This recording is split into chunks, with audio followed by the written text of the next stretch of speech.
साथियों, जय भीम, जय भारत, नमो बुद्धाय। साथियों, देश में जाति अपने चरम पर है।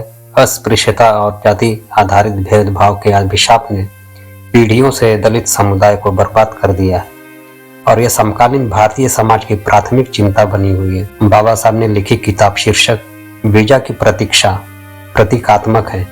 एक सरकार वीजा तभी प्रदान करती है जब व्यक्ति किसी देश का औपचारिक रूप से अनुमोदित नागरिक होता है और इसलिए यह दर्शाता है कि देश उसकी सुरक्षा और संरक्षण की पूरी जिम्मेदारी लेगा।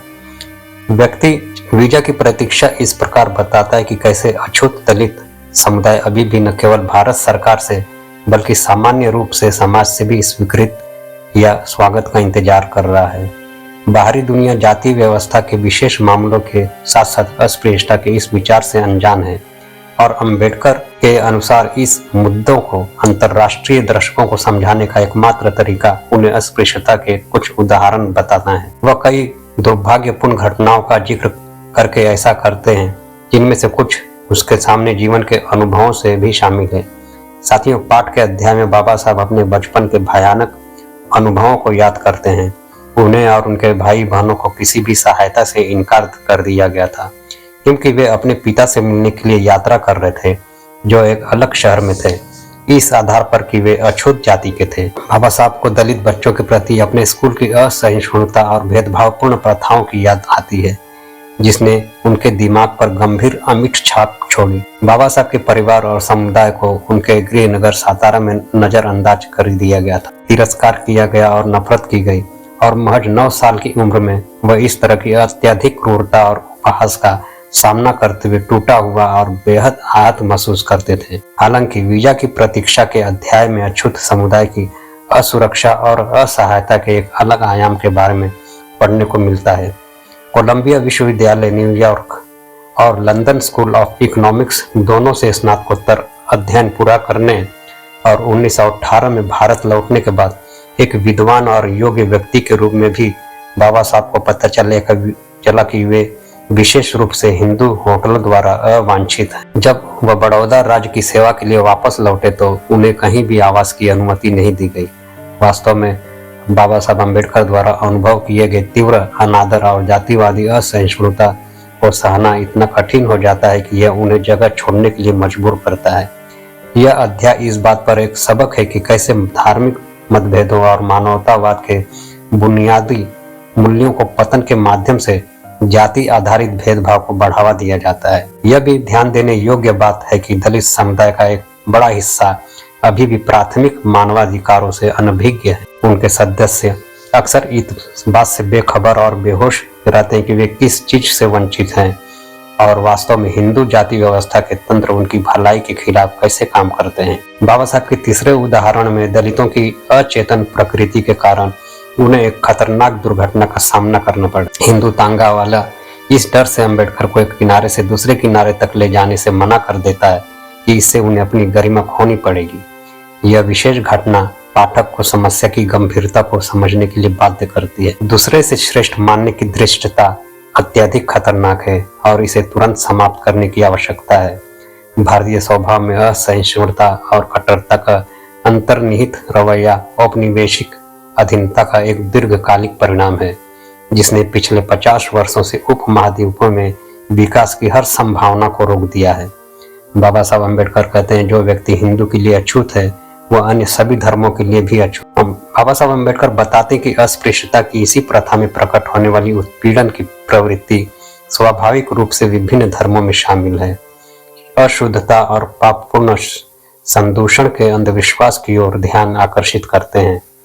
जातिवाद इस धारणा को पोषित करता है कि जिसमें जाति व्यवस्था के सबसे निचले स्तर के लोगों अछूतों को उच्च जातियों की प्रतिष्ठा को बनाए रखने के लिए रोजमर्रा के उपयोग की वस्तुओं को छूने या उपयोग करने की अनुमति नहीं है। हालांकि कई धर्मों के पवित्र धर्म ग्रंथों में कहा गया है कि एक व्यक्ति को कभी भी दूसरे इंसान को पानी देने से मना नहीं करना चाहिए क्योंकि यह सब कम चीज है जो हम किसी साथी इंसान को दे सकते हैं। इन मूल्यों के प्रति अनादर और असभ्यता भयाव और शर्मनाक है। अगला अध्याय अन्याय और भ्रष्टाचार की एक और भयानक कहानी को उजागर करता है। जब अस्पृश्यता का अंधविश्वास एक चिकित्सक की आचार संहिता पर हावी हो जाता है तो हम निश्चित रूप से मान सकते हैं कि समाज अपनी चरम सीमा पर पहुंच गया है। बाबा साहब ने 12 दिसंबर 1929 को महात्मा गांधी की पत्रिका यंग इंडिया में प्रकाशित इस कहानी का परिचय दिया है। एक दलित स्कूल शिक्षक चिकित्सा देखभाल की कमी के कारण और प्रसव के दौरान अपनी पत्नी को खो देता है। अछूत के रूप में उनकी पहचान डॉक्टर को मरणासन्न मां की जरूरतों पर ध्यान देने से रोकती है। बाबा साहब ने डॉक्टर की आचार संहिता की बेकारता को चित्र करते हुए 5वीं घटना का समापन किया जो उन्हें उनके पेशे से बांधती है। यह दर्शाती है कि कैसे एक हिंदू पूरे दिल से अमानवीय होना पसंद करेगा और एक अछूत को छूने के बजाय एक बीमार इंसान को त्याग देगा। ऐसे समाज के सामने अपनी योग्यता साबित करना व्यर्थ है जो व्यक्तियों को केवल उनकी जन्म आधारित जाति की पहचान के आधार पर पहचानता है, जो बदले में उनकी वर्ग पहचान निर्धारित करने में महत्वपूर्ण भूमिका निभाता है। भारत के अछूत समुदायों ने बार बार साबित किया है कि उनके पास सम्मानजनक जीवन जीने की अपार शैक्षणिक क्षमताएं हैं। फिर भी जब तक कोई याद कर सकता है तब तक वे समान अवसरों से वंचित रहे। 2016 में रोहित वेमुला की आत्महत्या, जिसे एक राजनीतिक हत्या के रूप में काफी प्रचारित किया गया था, पूरे भारत में छात्र समुदायों के भीतर बड़े पैमाने पर विरोध प्रदर्शन शुरू कर दिया गया। हालांकि सरकार की ओर से शायद ही कोई रचनात्मक प्रतिक्रिया दिखाई दी। इसके अलावा हाशिए पर यह अल्पसंख्यक समुदायों पर हमले तब से जारी है, लेकिन इसे रोकने के लिए कोई स्पष्ट कार्रवाई नहीं की गई। बाबा साहब अम्बेडकर एक भंगी लड़के की कहानी सुनाते हैं जिसे तलाठी के पेशे में कोई सम्मान नहीं मिलता है।